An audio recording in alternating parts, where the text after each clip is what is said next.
वसुदेव सुतं देवं कंसचाणूरमर्दनम् देवकी परमानन्दे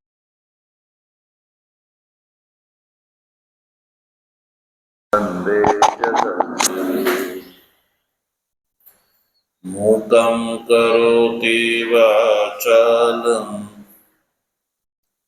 पङ्गुं लङ्घयते गिरिं यत्कृपातमहं वन्दे परमानन्दमाधवम्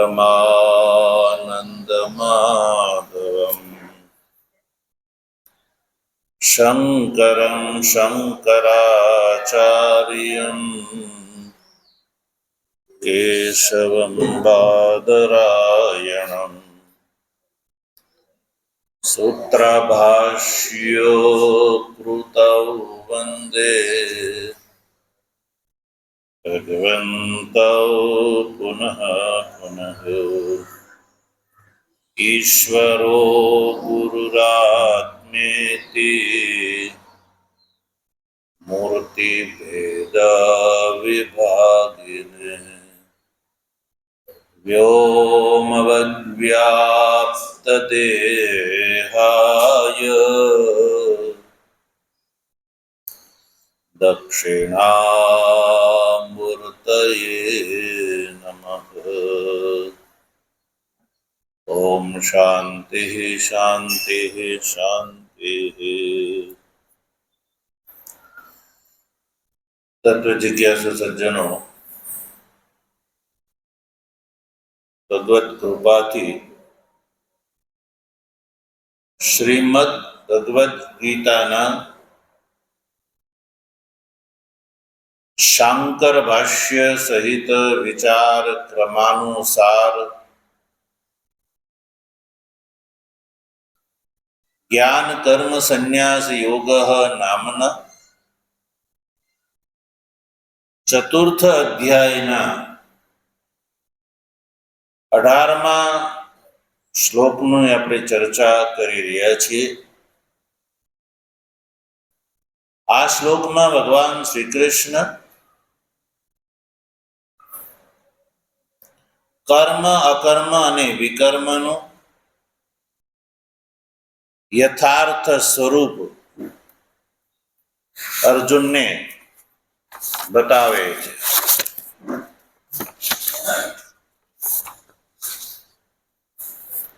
કર્મ અકર્મ અને વિકર્મ જે છે એ બોધવ્ય છે, એટલે કે જાણવા યોગ્ય છે, એના સાચા અર્થને સમજવા યોગ્ય છે।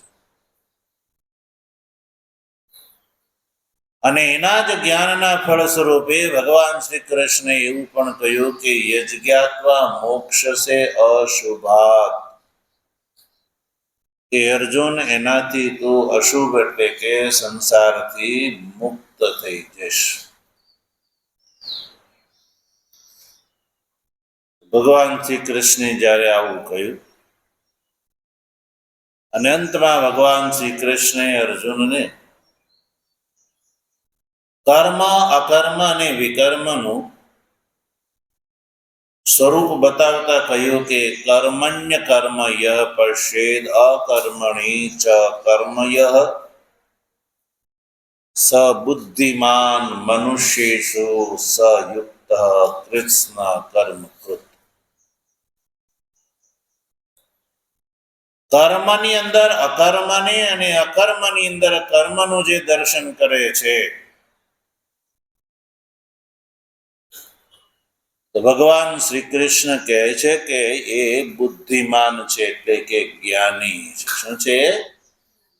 એ જ્ઞાની છે, એ યોગી છે, એ સંપૂર્ણ કર્મ માનો એ કરી ચૂક્યો છે, એને હવે કોઈ કર્માનુષ્ઠાનની કોઈ આવશ્યકતા એને નથી। તો કર્મણી અકર્મ અને અકર્મણી કર્મ, તો સજ્જનો, કર્મણી એમાં જે છે સપ્તમી વિભક્તિ છે, અકર્મણી એમાં પણ સપ્તમી વિભક્તિ છે.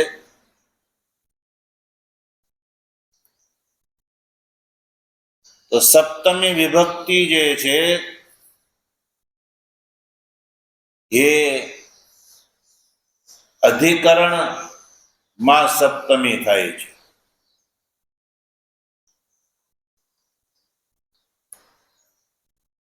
આધારો અધિકરણ, આધારને અધિકરણ કહેવામાં આવે છે અને અધિકરણ ને બતાવવા માટે સપ્તમી વિભક્તિનો પ્રયોગ થાય છે.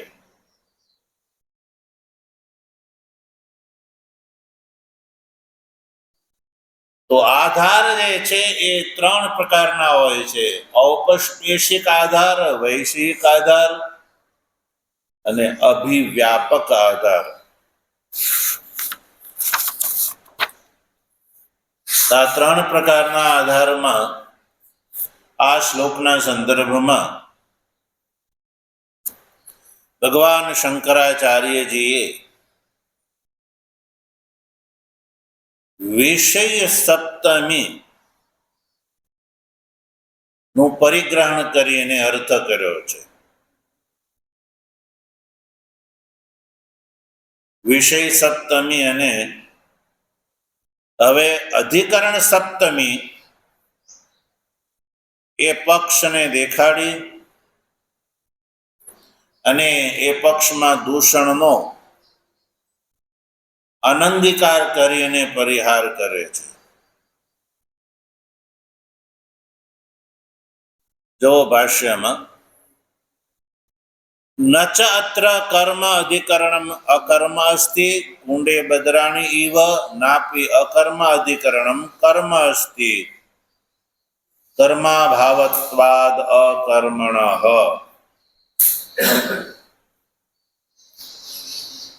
પ્રશ્ન છે કે ભગવાને એમ કહ્યું કે કર્મની અંદર અકર્મનું દર્શન અને અકર્મની અંદર કર્મનું દર્શન.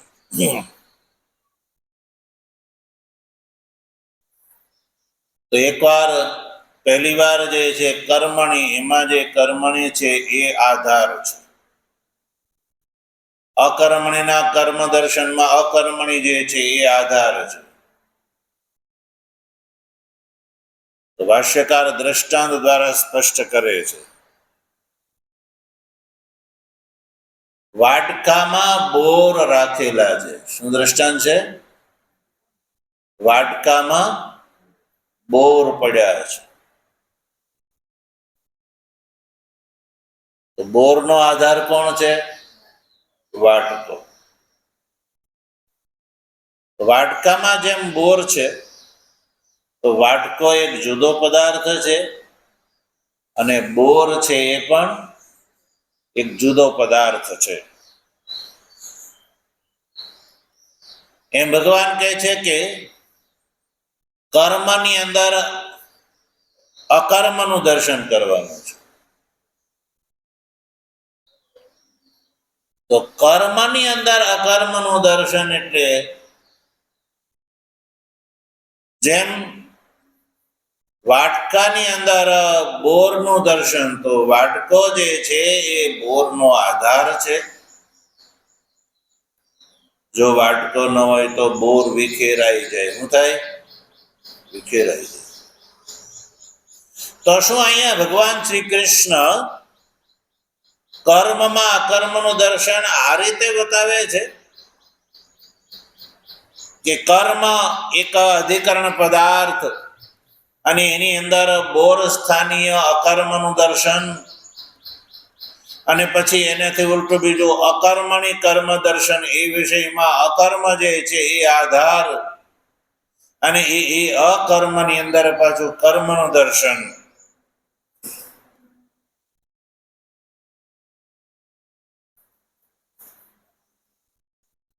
આ પ્રશ્ન ઉપર શંકા ઉભી કરવામાં આવે છે. કોઈ કહે કે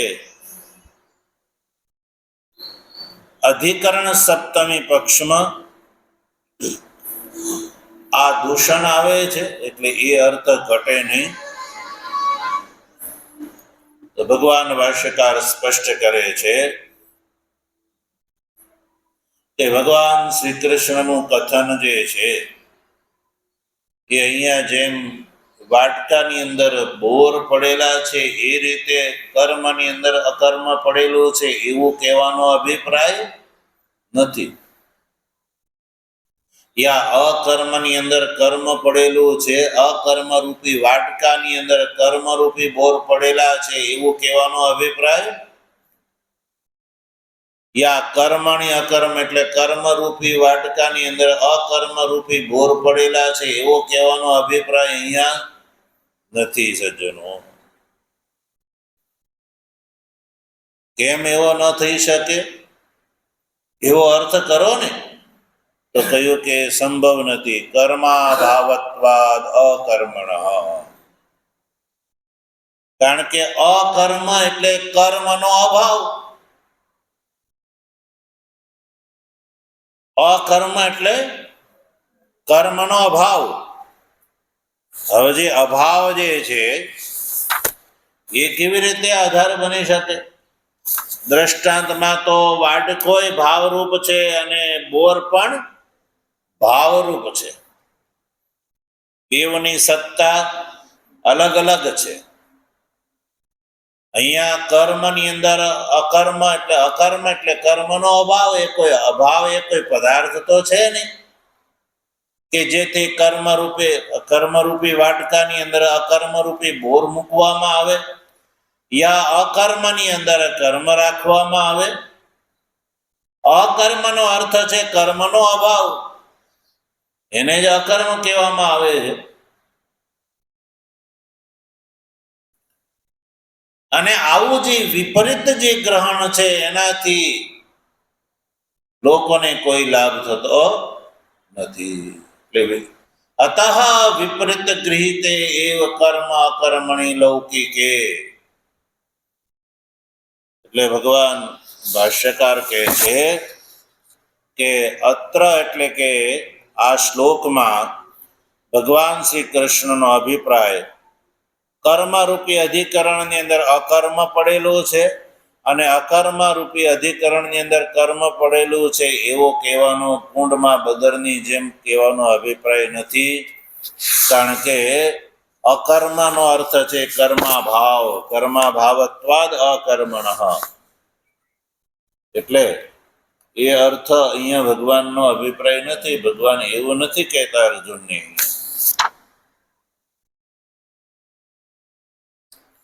અતઃ વિપરીત ગૃહીતે એવ કર્મ અકર્મણી લૌકિકે. અહીંયા તો ભગવાન શ્રી કૃષ્ણનો લોકોએ જે વિપરીત ગ્રહણ કરી રાખ્યું છે, જે લોકોની ભ્રાંતિ છે, એ ભ્રાંતિને દૂર કરવા માટે ભગવાને કર્મની અંદર અકર્મનું અને અકર્મની અંદર કર્મનું દર્શન બતાવ્યું. લૌકિકે હે કર્મ અકર્મણી વિપરીત ગૃહીતે. લોકોએ કર્મની અંદર અકર્મનું, અકર્મની અંદર કર્મનું દર્શન જે છે વિપરીત ગ્રહણ કરી રાખ્યું છે. તો એને સવળું કરવા માટે ભગવાન શ્રી કૃષ્ણે કહ્યું કે કર્મણ્ય કર્મ પશ્યેત, કર્મણ્ય કર્મ યહ પશ્યેત અકર્મણ્ય ચ કર્મ યહ, એવું કહ્યું છે. યથા મૃગતૃષ્ણિકાયામ ઉદકમ શુક્તિકાયામ વા રજતમ. મૃગતૃષ્ણિકાની અંદર જેમ ઉદક અથવા તો શુક્તિકાની અંદર રજત. હવે જો કોઈ વ્યક્તિ મૃગતૃષ્ણિકાની અંદર ઉદકનું દર્શન કરે તો એ શું છે? વિપરીત ગ્રહણ છે. કારણ કે મૃગતૃષ્ણિકાની અંદર જળ નામની કોઈ વસ્તુ અથવા શુક્તિકાને કોઈ રજતના રૂપમાં ગ્રહણ કરે તો એ વિપરીત ગ્રહણ છે. તો સુક્તિકાની અંદર કોઈ રજતનું ગ્રહણ કરે તો એની ભ્રાંતિને દૂર કરવા માટે એવું કહી શકાય કે આ સુક્તિકા રજત નથી પણ સુક્તિકા છે. એટલે રજતની અંદર સુક્તિનું દર્શન એ હવળું કર્યું કહેવાય.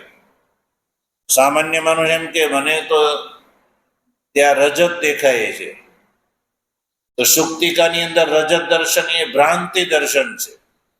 એ ભ્રાંતિને છોડાવવા માટે કોઈ એમ કે એ તને જ્યાં રજત દેખાય છે રજતની અંદર તું સુક્તિનું દર્શન કર.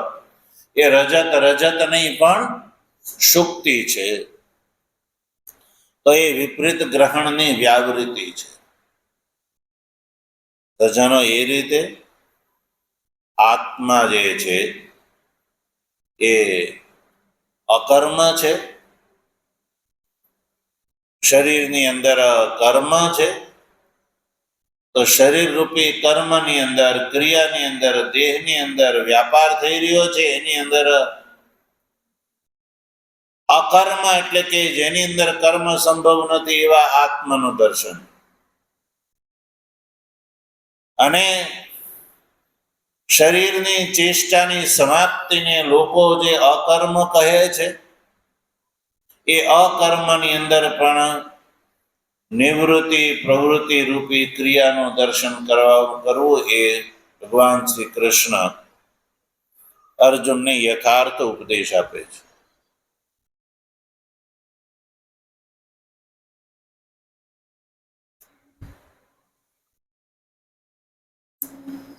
આગળ ભગવાન શંકરાચાર્યજી લખે છે, જો નનુ કર્મ એવ સર્વેષાં ન ક્વચિદ વ્યભિચરતિ તન્ન નૌસ્થશ્ચ નાવિ ગચ્છન્ત્યામ તટસ્થેષુ અગતિષુ નગેષુ પ્રતિકૂલ ગતિ દર્શનાત દૂરેષુ ચક્ષુષા આસન્નિકૃષ્ટેષુ ગચ્છત્સુ ગતિ અભાવ દર્શનાત એવં ઇહાપી અકર્મણિ કર્મ દર્શનમ કર્મણિ ચ અકર્મ દર્શનમ વિપરીત દર્શનમ येन તન નિરાકરણાર્થમ ઉચ્યતે કર્મણ્ય કર્મ પશ્યેદ ઇત્યાદિ. તો આ જે છે એનો પણ આપણે ગઈકાલે પંક્તિનો વિચાર કરી ચૂક્યા છીએ કે જેમ નૌકાની અંદર બેઠેલો વ્યક્તિ છે, એને કિનારા ઉપર રહેલા જે વૃક્ષો છે એ વૃક્ષોની અંદર પ્રતિકૂળ ગતિનું દર્શન થાય છે, અને દૂર રહેલા જે વૃક્ષો છે એની અંદર ગતિનો અભાવ દેખાય છે. એવી રીતે અહીંયા પણ અકર્મની અંદર કર્મનું દર્શન અને કર્મની અંદર અકર્મનું દર્શન જે છે એ વિપરીત દર્શન છે. એ વિપરીત દર્શનનું નિરાકરણ માટે થઈને ભગવાન શ્રી કૃષ્ણ અર્જુનને આ 18મા શ્લોકમાં કહ્યું કે કર્મણ્ય કર્મય પશ્યેદ અકર્મણ્ય ચ કર્મય તદેતદ ઉક્ત પ્રતિવચનમ અસકૃત અત્યંત વિપરીત દર્શન ભાવિતયા મોહ્યમાનો લોકઃ શ્રુતમપી અસકૃત તત્વં વિસ્મૃત્ય મિથ્યા પ્રસંગમ અવતાર્ય ચોદયતિ ઇતિ પુનઃ ઉત્તરમ આહ ભગવાન.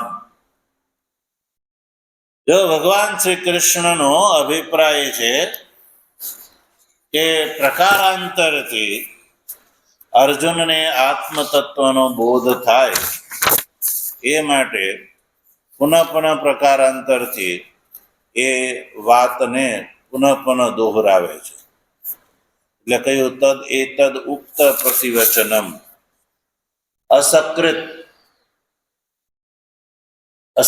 એટલે વારંવાર ભગવાન શ્રી કૃષ્ણ અર્જુનના પ્રશ્નનો ઉત્તર આપે છે, કારણ કે અત્યંત વિપરીત દર્શન ભાવિતયા મોહ્યમાન લોકઃ વારંવાર જે છે એકની એક વાત ભગવાન શ્રી કૃષ્ણ ભિન્ન પ્રકારથી એટલા માટે બતાવી રહ્યા છે કે લોક જે છે એ વિપરીત દર્શનથી અત્યધિક મોહમુહ્યમાન છે. એટલે કે સંસારના જે જીવો છે એ અત્યંત વિપરીત દર્શનથી મોહમુહ્યમાન છે. સંસારના જીવોએ અજ્ઞાનના કારણે જે અવળું પકડી રાખ્યું છે, વિપરીત એટલે અવળું જે પકડી રાખ્યું છે, મોહના કારણે જે લોકોએ અવળું પકડી રાખ્યું છે એ ઉલટું જ્ઞાન એટલું દ્રઢ છે કે કોઈ સામાન્ય મનુષ્યને એકવાર ઉપદેશ દેવાથી પણ એ મોહ એટલો બધો ઉત્કટ છે, દ્રઢ છે કે એકવાર કહેવાથી જીવને અવળું દર્શન જે છે એ છૂટતું નથી. એનું કારણ છે અનેક જન્મોથી જે છે એ અવળું પકડાઈ ગયેલું છે. એટલે એ અવળું જે પકડાઈ ગયેલું હોય ને એને હવળું કરવું બહુ કઠિન છે. ભગવાન ભાષ્યકાર ભગવાન શ્રી કૃષ્ણનો અભિપ્રાય બતાવતા આગળ લખે છે કે શ્રુતમપી અસકૃત તત્વમ. શ્રુતમપી જેવ સાંભળે પણ છે, અસકૃત એટલે વારંવાર સાંભળે પણ છે, છતાં વિસ્મૃત્ય આ જીવ ભૂલી જાય છે. શું કરે છે? જીવ ભૂલી જાય છે. શેના કારણે ભૂલી જાય છે? મોહના કારણે. મોહના કારણે ભૂલી જાય છે. મહાપુરુષો જે છે ઉપદેશ સાચો આપે છે, છતાં આ જીવનું જે વિપરીત ગ્રહણ છે એ છૂટતું નથી સજ્જન. એટલે અત્યંતમ અસકૃત અત્યંત વિપરીત દર્શન ભાવિત તયા મોહમુહ્યમાન લોક. મોહિત થયેલા સંસારના જીવો છે એને વારંવાર ઉપદેશ કરવા છતાં પણ અસકૃત તત્વમ શ્રુતમપી આત્મ તત્વ જે છે અનેક વાર સાંભળેલો હોવા છતાં પણ વિસ્મૃત્ય મિથ્યા પ્રસંગ ભગવત અવતાર્ય. તો વિસ્મરણ જે છે, વિસ્મૃત્ય એટલે વિસ્મરણ થઈ જવાના કારણે મિથ્યા પ્રસંગમ અવતાર્ય અને અનેક ભિન્ન જે છે શંકા કરીને પુનઃ ઉત્તરમ આહ ભગવાન. અર્જુનના મનમાં થતા જે પ્રશ્નો છે એ પ્રશ્નોને ઉઠાવી અને ભગવાન શ્રી કૃષ્ણ જે છે એને ઉત્તર પ્રદાન કરે છે અર્જુનને.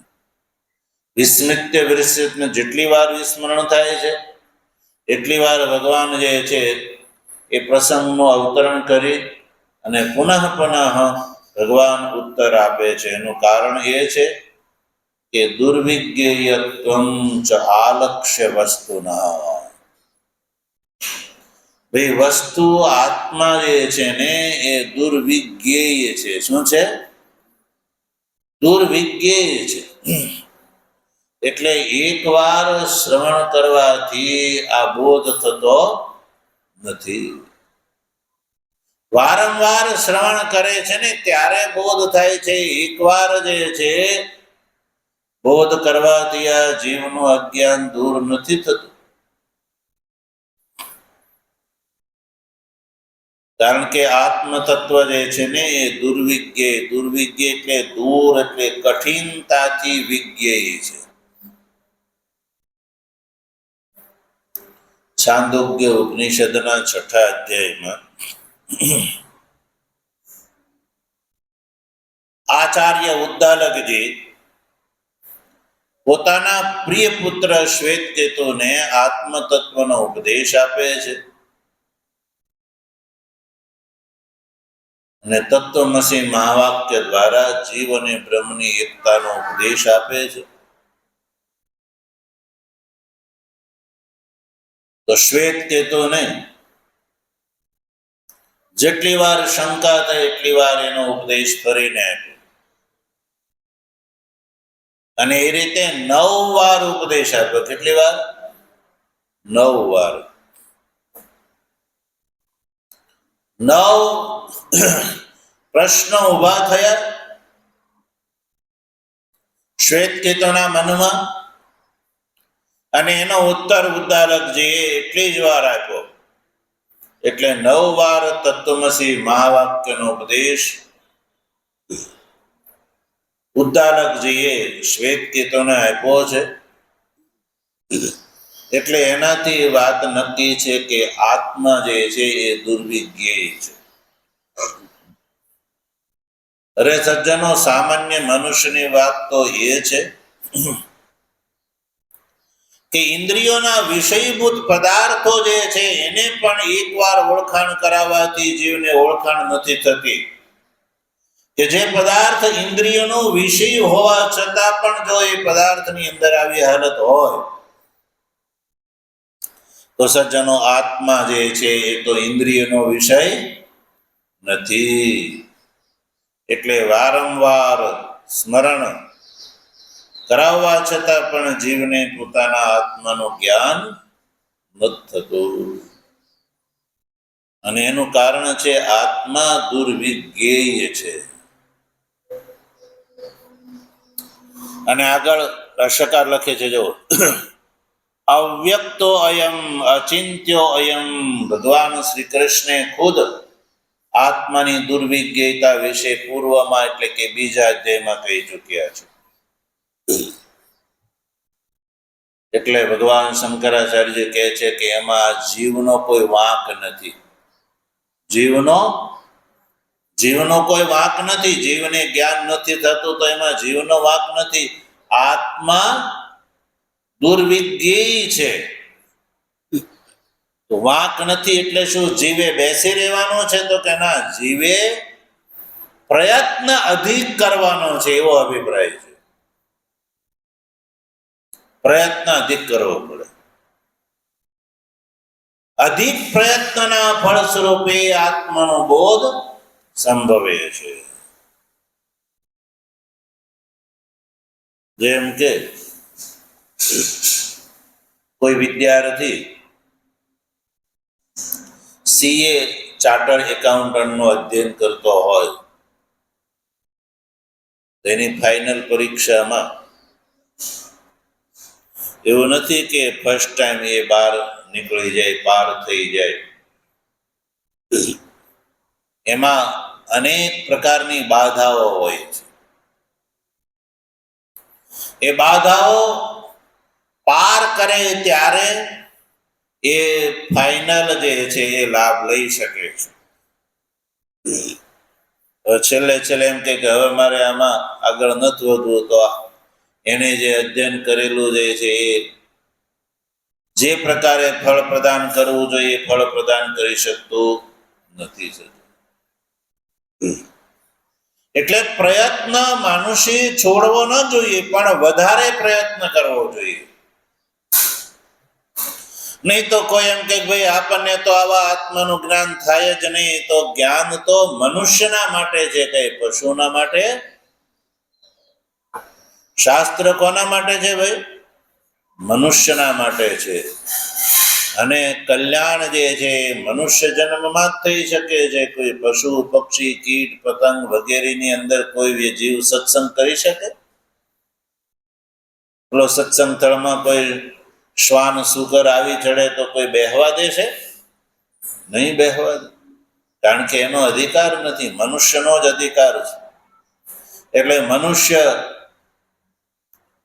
આત્મતત્વ દુર્વિજ્ઞેય છે, એટલે પ્રયત્ન વધારે કરે, કારણ કે એના માટે વિશેષ સાધનની આવશ્યકતા છે. એટલે ભગવાને પણ આ વાત સ્વીકારી છે, અવ્યક્તો અયમ અચિંત્ય અયમ, કે આ આત્મા અવ્યક્ત છે અને અચિંત્ય છે. તો સજ્જનો, આવા અવ્યક્ત અને અચિંત્ય આત્માના જ્ઞાન માટે અત્યધિક પ્રયત્નની આવશ્યકતા છે એવું ભગવાન ભાષ્યકાર ભગવાન શ્રી કૃષ્ણના કથનનું તાત્પર્ય બતાવે છે. આગળ ન જાયતે મ્રિયતે ઇત્યાદિ પણ ભગવાન શ્રી કૃષ્ણે પૂર્વમાં કહી ચૂક્યા કે આ આત્માની દુર્વિજ્ઞતા બતાવતા કહ્યું, ન જાયતે મ્રિયતે વા કદાચિન નાયમ ભૂત્વા ભવિતાવાન ભૂયઃ ઇત્યાદિથી આત્માની અંદર કર્મનો અભાવ બતાવ્યો. આત્માની અંદર કોઈ કર્મ સંભવ, તો કર્મનો અભાવ બતાવ્યો. હવે આ જે આત્માની અંદર કર્મનો અભાવ જે છે એ શ્રુતિ સ્મૃતિ ન્યાય પ્રસિદ્ધ ઉક્ત વક્ષ્યમાણ છે કે આત્માની અંદર કર્મનો અભાવ એ શ્રુતિથી પણ પ્રસિદ્ધ વાત છે, સ્મૃતિથી પણ પ્રસિદ્ધ વાત છે, અને ન્યાય એટલે તર્ક યુક્તિથી પણ આ વાત પ્રસિદ્ધ છે. અને આગળ પણ ભગવાન આ વાત કહે છે. ઉક્ત વક્ષ્યમાણશ્ચ, આગળ પણ ભગવાન શ્રી કૃષ્ણ વાત કહે છે, એટલે કે તસ્મિન આત્મની કર્માભાવે અકર્મણી કર્મ વિપરીત દર્શન અત્યંતમ નિરૂઢમ. એટલે આવા આત્માની અંદર કર્માભાવે અકર્મણી, જેની અંદર કર્મનો અભાવ છે એવા અકર્મ આત્માની અંદર કર્મ વિપરીત દર્શન જે છે એ અજ્ઞાની અત્યંત નિરૂઢ થયેલું છે. યતઃ એટલે ભગવાને કહ્યું કિમ કર્મ કિમ અકર્મેતિ કવયોપ્યત્ર મોહિતા, એટલે કે કર્મ અને અકર્મનું જે યથાર્થ છે એ જ્ઞાનમાં કવિ પણ મોહિત થઈ જાય છે. એટલે દેહાદિ આશ્રયમ કર્મ આત્મની અધ્યારોપ્ય અહમ કરતા મમ એતત કર્મ મયા અસ્ય કર્મણા ફલમ ભોક્તવ્યમ ઇતિ ચ. એટલે દેહાદિનો આશ્રય એવો જે કર્મ છે, વસ્તુત કર્મ જે છે દેહનો ધર્મ છે. સામાન્ય મનુષ્ય એને આત્માની અંદર અધ્યારોપ કરીને હું કરતા છું, મારું આ કર્મ છે, મયા અસ્ય કર્મણા ફલમ ભોક્તવ્યમ, આ કર્મનું ફલ એ મારા દ્વારા ભોગવવા યોગ્ય છે, આવી જે ભ્રાંતિ છે. પછી તથા અહમ તુષ્ણીમ ભવામી, હું ચૂપચાપ થઈને બેઠો છું, યેન અહમ નિરાયાસ અકર્મા, જેથી કરીને હું નિરાયાસ અકર્મા અને શાંતિથી બેઠો છું. એ કાર્યકરણનો આશ્રય વ્યાપાર ઉપરમ, વ્યાપારનો ઉપરમ એટલે વ્યાપારની શાંતિ નિવૃત્તિ, તત્કૃતમ ચ સુખિત્વમ આત્મની અધ્યારોપ્ય, અને ચૂપચાપ બેઠવાનું જે સુખ છે એ સુખને આત્માની અંદર આરોપિત કરીને જીવ ચૂપચાપ બેઠો હોય ત્યારે ન કરો મેં કિંચિત, હું કાંઈ કરતો નથી, ઠાલો બેઠો છું, તુષ્ણીમ સુખમ આશે, ચૂપચાપ બેઠો છું, એવું લોકો જે માને છે તો એ ખરેખર અકર્મ નથી પણ એ કર્મ છે. તત્ર